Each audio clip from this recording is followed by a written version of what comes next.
Bismillahirrahmanirrahim. Alhamdulillahirabbil alamin wa bihi nasta'inu ala umuri dunya waddin. Allahumma shalli ala sayyidina Muhammadin abdika wa nabiyyika wa rasulika nabiyil ummi wa ala alihi wa sahbihi wa sallim tasliman bi qadri 'azamati dzalika fi kulli waqtin wa hin. Amma ba'd. Bapak Ibu sekalian mengkaji mengenai tirai tutup yang diberikan oleh Allah kepada kita. Ya. Jadi Allah itu memberi tutupnya begitu indah kepada kita. Sebab kalau kita ini tidak ditutupi oleh Allah, maka makhluk itu akan lari dari kita. Karena itu sifat asli kita itu ya hina, cacat, serba gelap dan seterusnya. Oleh karena itu kenapa kita itu disapa oleh sesama, bahkan kita itu juga diperintah beribadah oleh Allah, lalu amal kita diterima oleh Allah bukan karena dari kita sebenarnya. Itu semata-mata karena tutupnya Allah yang bagus yang dipakaikan kepada kita. Nah, jadi disebutkan oleh Ibnu Abbas Sekandari, laula jami sitrihi lam yakun amal ahlan lil qabul. Misalnya, kalau bukan karena indahnya tutupnya Allah pada diri kita, tidak satupun amal itu yang diterima oleh Allah. Jadi saking cintanya Allah kepada kita, Allah pun menyiapkan. Jadi misalnya begini, Anda mencintai atau sayang kepada seseorang, ingin memberi hadiah. Tentu hadiahnya pasti Anda bungkus dengan hadiah yang seindah-indahnya, dan bungkusnya pun biasanya adalah bungkus yang dicintai, yang disenangi oleh orang yang mau kita beri hadiah tadi. Nah, Allah itu memberi fadl dan rahmat kepada kita dengan segala cintanya. Di saat kita itu menghadap Dia, itu pun oleh Allah disiapkan, hambaku, supaya kami ini bisa saya terima.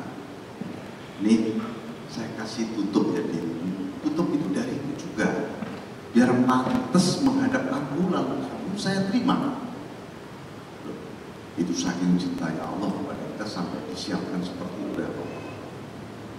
Nah, tutup yang indah itu berupa apa?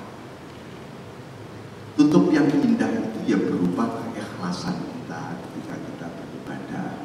Tutup dari Allah.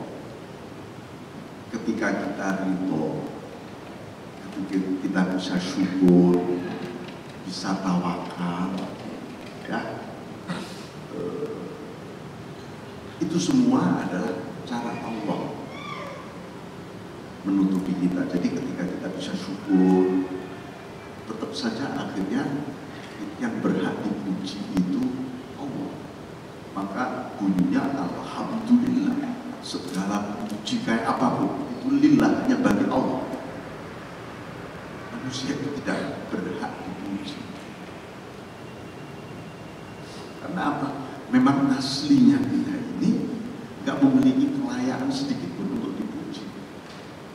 Kalau manusia memuji sesama itu gara-gara tutupnya Allah kepada si A itu tadi, sehingga dipuji oleh si B.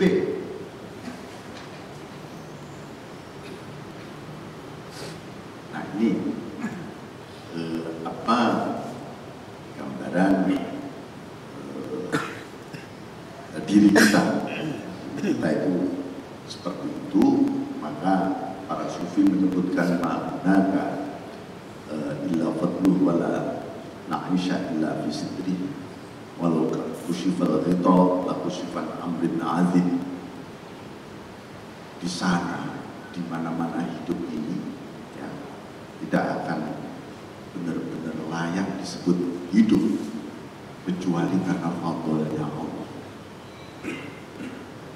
Maka orang yang tidak dapat fadlnya Allah, kelihatannya manusia, kelihatannya, tapi sesungguhnya dia bukan manusia.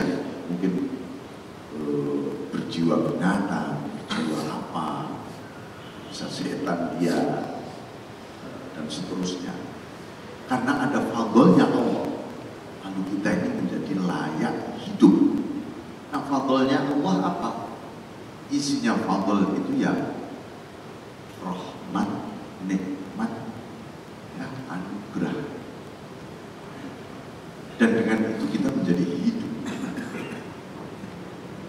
Ada nur kemudian di situ.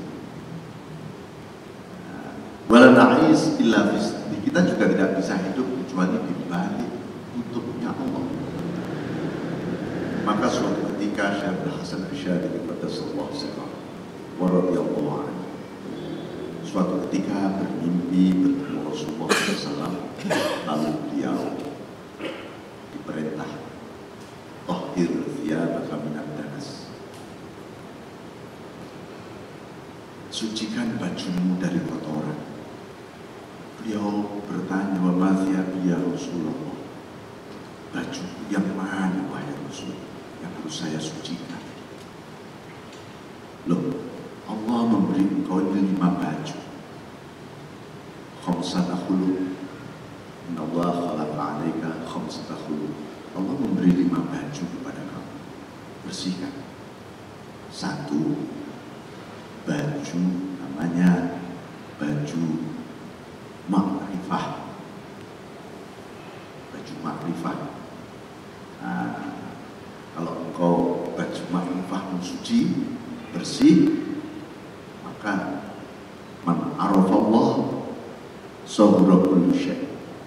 Segala-galanya menjadi sangat tak berarti, kecil sekali. Siapa yang ma'rifat pada Allah, segala-galanya menjadi kecil sekali.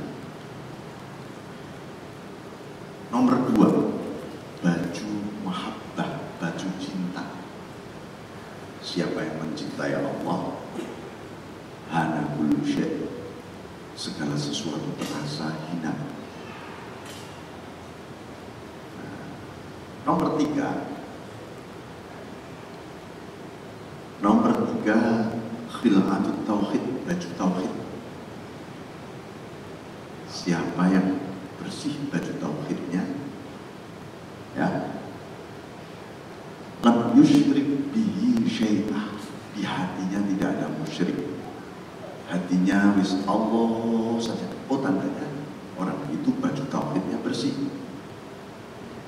Tapi kalau baju tauhid kita memang belum bersih, di sini ya ada Allah, ada yang lain-lain, ada nafsu, ada macam-macam, gerumbel dari sini, ngeregetin, motorin hati kita. Nah, nomor 4, baju iman. Man amana billah amina min kulli syai'. Siapa yang beriman kepada Allah, dia aman.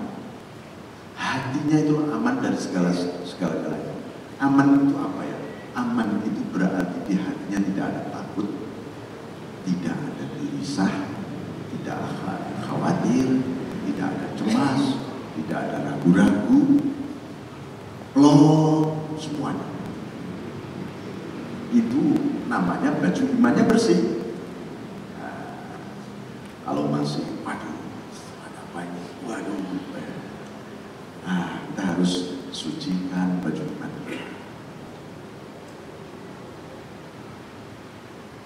Apalagi Rasulullah itu kenapa mengajari kita habis sholat fardu kita membaca istighfar, astagfirullahaladzim, la ilaha illallah wal hayyul qayyum wa atubu ilaih.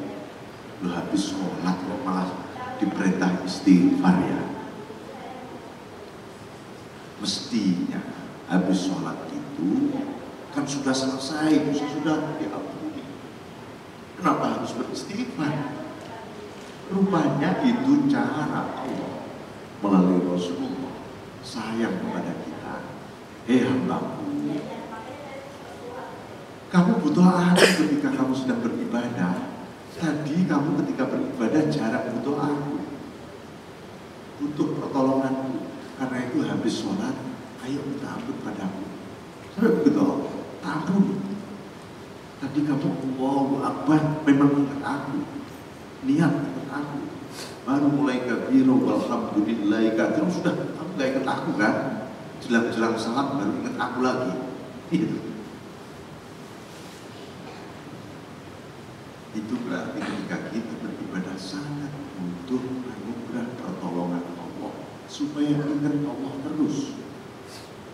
Kalau tidak, kita zikir misalnya, baca contoh subhanallah, subhanallah 33, alhamdulillah 33, Allah Akbar.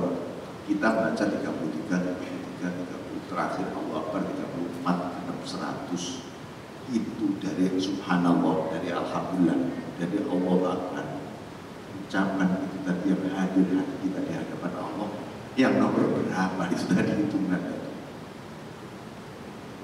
Apalagi kalau zikirnya kesusu, tergesa-gesa. Wah, gak ada yang ingat Allah. Itu ketika kita baca subhanallah pun, ya Allah, aku baca subhanallah itu butuh pertolongan supaya subhanallah itu benar-benar limpahan darimu. Nah, ini disebutkan di anak ta'ah bisa delais bertakdir. Di saat orang ta'at itu ada hamparan, keagungan dan keluhuran. Nah, kalau kita tidak hati-hati, nggak ditolong oleh Allah, habis taat kita merasa lebih luhur, lebih agung dibanding yang lain. Nah, kan taat itu bukan identitas. Tidak ada ajaran, aku sudah identitasmu apa? Oh, saya sudah taat selama sekian tahun, Pak. Itu saya sudah baca istighfar, kalau saya itu mulai saya kecil dulu sampai sekarang sudah sekian juta kali, Pak. Namanya itu identitas. Bukan untuk identitas beribadah. Allah menegaskan tentang kepribadian Rasulullah SAW. Salah satu kepribadian beliau itu la yantiqu 'anil hawa in huwa illa wahyu yuha. Rasul tidak pernah bicara karena dorongan nafsu, emosinya,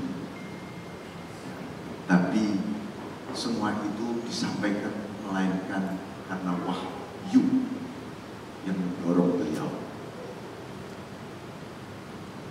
Nah, bagaimana kalau kita itu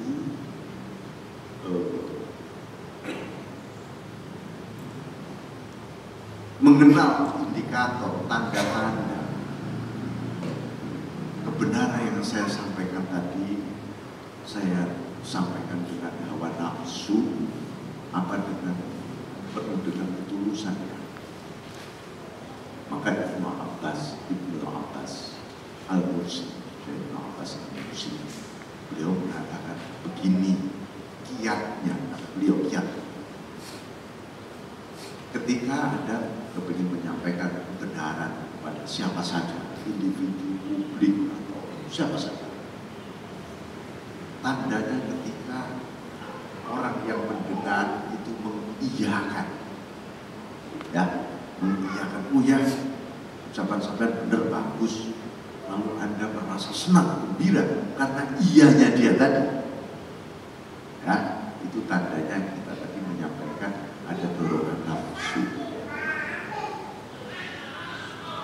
Kata beliau,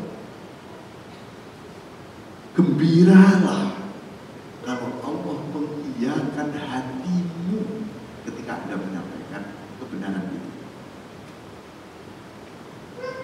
Itu artinya apa? Ketika kita kepingin menyampaikan kebenaran, haruslah yang bisa diiyakan oleh Allah. Yang aku menyampaikan dengan tulus, Maka para ulama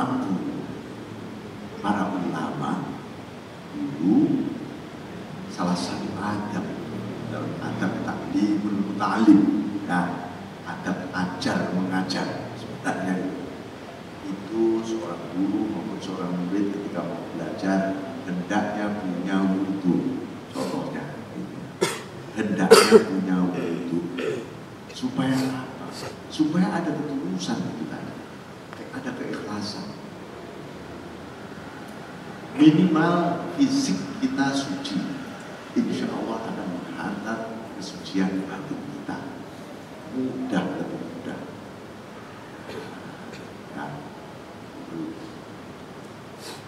Bismillahirrahmanirrahim. Jadi ini gambaran kebutuhan kita terhadap pertolongan Allah ketika kita sedang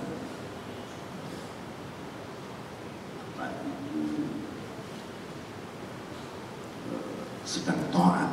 Nah, dilanjutkan begini, asidru tutup itu ada dua. Satu, asidru anil maksiat. Yang kedua, asidru fina. Satu, tutup supaya dijauhkan dari maksiat. Anda semalam bermaksiat gak ada yang tahu. Itu kenapa ya? Bukan karena itu ada tembok, ada ini, ada bukan. Itu karena Allah juga nutupi Anda. Allah nutupi. Ya sudah, kamu saya tutupi biar orang tidak tahu. Siapa tahu ini maksiatmu terakhir. Kan gitu. Sudah tutup saja biar orang tidak tahu. Umumnya orang begitu, tapi kalau khususnya orang-orang yang muqarrabun, yang sangat dekat dengan Allah, yang dia butuhkan asidru anil maksiat. Ya Allah, mohon aku ditutup dari maksiat sehingga maksiat gak kenal aku, karena aku tertutup. Maksiat mencari aku, mana ya? Pengen mengikuti si A, saya cari gak ada sih kata si maksiat tadi. Kenapa? Khasyata sukutihim min amril malikil haq, karena dia lebih takut untuk dipandang oleh Allah, bukan harga dirinya kalau dipandang oleh Allah gimana ya.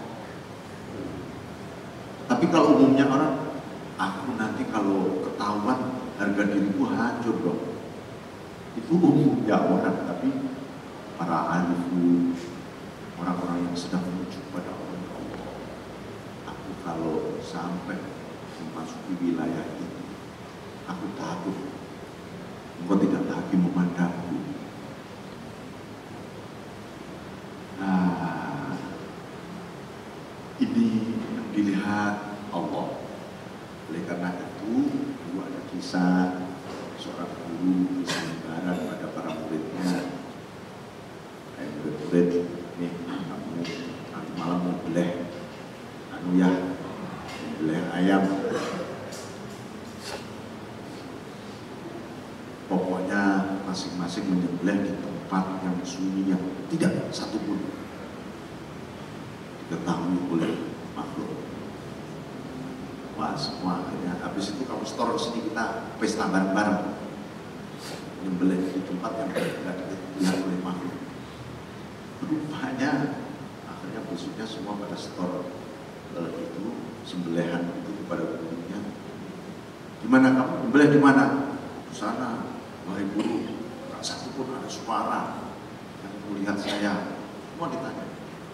Yang satu masih bawa ayam utuh. Loh, kamu kok gak harus sembelih? Dilihat oleh Allah dibanding dilihat oleh makhluk. Ya. Nah, jadi kalau sudah begitu apa? Oh, berarti mulai ada hubungan yang sangat private, yang sangat pribadi aku dengan engkau. Jadi kalau dia menaik derajatnya juga tidak ingin dilihat oleh makhluk. Kalau aku naik derajat ini biar engkau engkau sendiri, Allah yang tahu. Kalau naik derajat pengen dilihat makhluk, Allah itu kan namanya sama dengan kita sedang bersyukur. Bismillahirrahmanirrahim. Nah, ini digambarkan orang ramah ini, publik ini, di Al-Quran disebutkan yastakhfuna minan nasi wa la yastakhfuna minallah wa huwa ma'ahum wallahu wa rasuluhu ahaqqu ayyuhum ingkanu mu'minin. Mereka bersembunyi dari manusia, tapi mereka tidak bisa bersembunyi dari Allah. Nah, ya. Padahal Allah itu menyertai kita di mana-mana. Tidak satupun benda wujud makhluk di dunia yang tidak disertai oleh Allah. Jadi jangan sampai kita mikirnya ini kita mau bekerja ini berdoa dulu biar disertai oleh Allah, dijabai doa kita biar sukses. Wah. Terus ya habis itu kita ngerjakan pekerjaan ini. Ketika kita mengerjakan pekerjaan, wah dengan diri saya sendiri, Allah tadi saja, awal saja. Ketika dalam proses penyelesaian kayaknya Allah nggak menyertai kita. Entar saja kalau tidak gagal, kita kembali lagi kepada Allah. Itu namanya tidak mau. Orang belum menyadari disertai oleh Allah kapan di mana saja. Nah Allah itu kalau menyertai kita dengan fadl rahmat, nikmatnya full pada kita. Kalau kita tahu itu pasti kita lah menyiapkan diri Allah, aku sertai. Rasanya aku tidak pantas kalau tidak memakai pakaian yang bagus, pakaian jiwa. Keikhlasanku harus bagus, tawakalku juga harus bagus, rasa cintaku padaku juga harus bagus.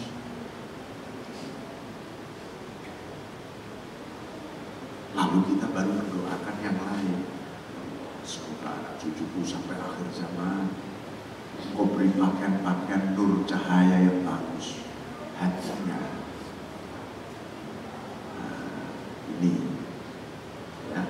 Bismillahirrahmanirrahim.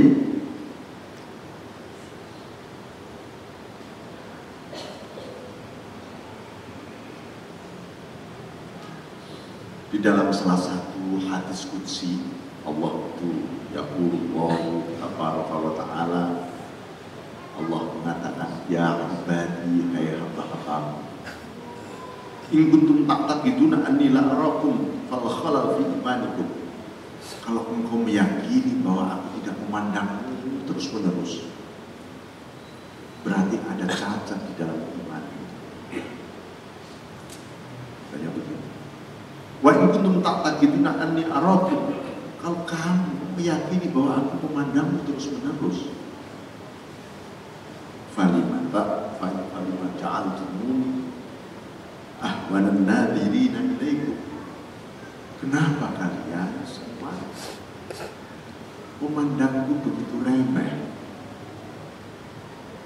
Itu kita ini sering meremehkan Tuhan. Kita mau berbuat baik, antar dulu lah Tuhan, saya lagi sibuk, saya lagi ada masalah Tuhan, gitu. Saya lagi kita itu meremehkan pandangan Allah pada kita, meremehkan pertolongan, perlindungan, kasih sayang Allah. Padahal kita tahu, nah, ini, jadi Allah mempertanyakan itu kepada kita. Karena apa? Karena dengan kita itu memandang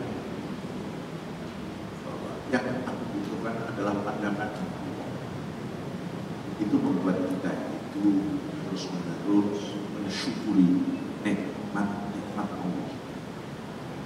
Allah memandang kita itu sebuah nikmat paling agung, paling agung. Lah kita itu nggak pernah merasa dipandang. Kalau sudah merasa nggak dipandang, berarti kita nggak pernah memandangnya. Yang disebut kata Allah, seakan-akan engkau memandang. Karena kita nggak merasa dipandang. Maka dibutuhkan namanya muraqabah. Muraqabah itu waspada bahwa aku dipandang. Terima kasih ya Allah, aku masih memandangku. Kan begitu mestinya.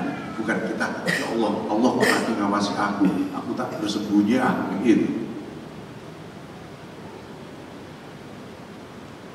Jadi ini menggambarkan kita dituntut betapa butuhnya kita kepada Allah fi kulli waqtin wahid, di setiap waktu, di setiap zaman, di setiap saat, dan di setiap segala situasi, baik ketika dalam situasi enak dan tidak enak, situasi ibadah maupun situasi maksiat, terutama ketika kita sedang beribadah, kita lebih butuh Allah.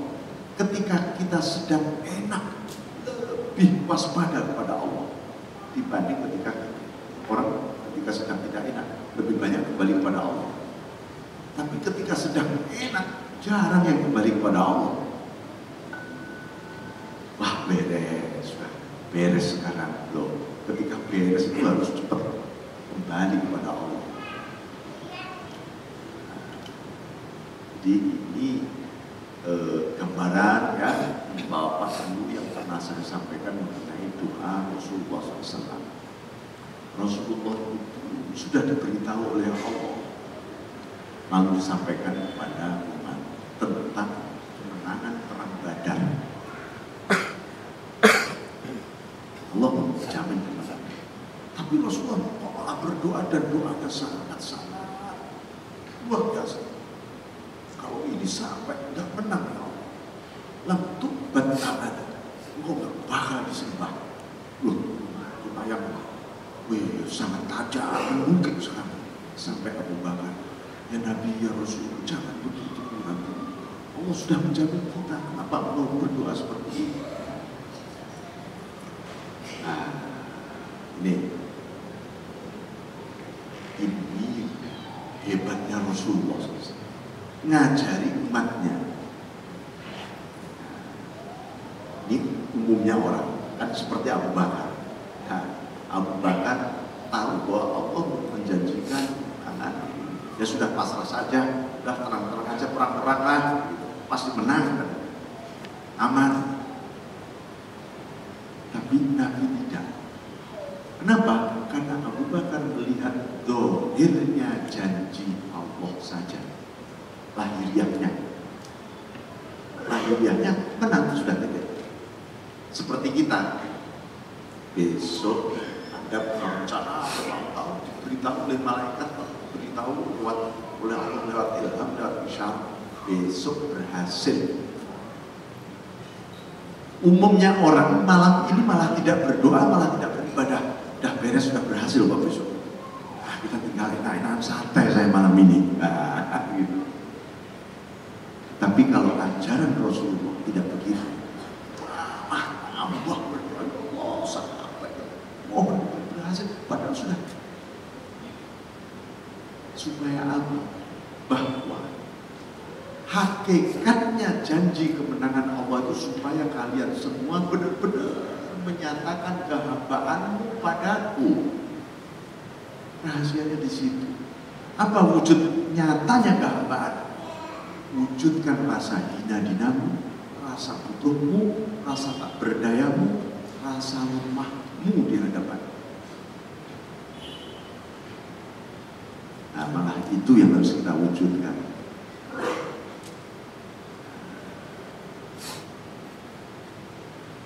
Jadi itu ya Bapak sekalian, kita ini menjaga kehambaan itu ya dengan empat tadi, karena empat tadi sifat kehambaan ya, bahwa kita ini rupanya memang butuh Allah itu tidak sewaktu-waktu, selama-lamanya sampai di surga besok kita telah merasakan sangat butuh, sangat.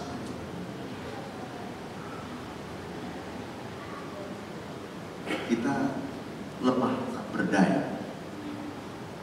La haula wala quwwata illa billah, sampai disebutkan oleh Nabi lagi. Yang ikhlas itu justru at-tabarri minal haul wal quwwah. Salah satu yang supaya kita ikhlas, kita harus membebaskan diri dari merasa berdaya dan merasa bisa. Itu malah kita ikhlas. Ya Allah, aku sholat ini yang aku gak berdaya, yang menggerakkan niatku untuk sholat engkau juga, yang memberi kekuatan aku mengangkat tangan engkau juga, malah ikhlas itu. Yang membuat aku baca Fatihah, anugerah fadlmu darimu juga. Nanti kalau kita merasa itu dari diri kita, wah kita ikhlas tak khusyuk, malah ditekan-tekan khusyuk. Manusia merasa bisa, akhirnya kita malah hilang khusyuknya.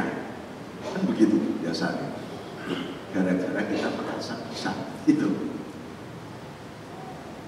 Jadi la haula wala quwwata illa billah, di setiap gerak-gerik batin lahir kita harus ada la haula wala quwwata illa billah. Kita ini dhaif dan kita ini tidak memiliki kemampuan apa-apa, ajiz, lemah. Loh itu orang itu kok bener ya? Itu dari Allah loh, bener. Bukan dari orang itu.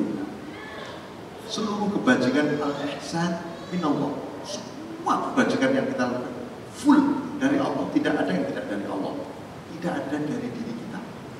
Dan diri kita itu hanya memproduksi keburukan sebenarnya setiap hari. Kalau baik dari Allah, alhamdulillah, yang berhak dipuji adalah yang memberi tutup, yang memberi kebaikan, yang menutupi kita. Nah, demikian Bapak sekalian, saya mohon maaf karena waktu mungkin tidak ada tanya jawab pada maaf.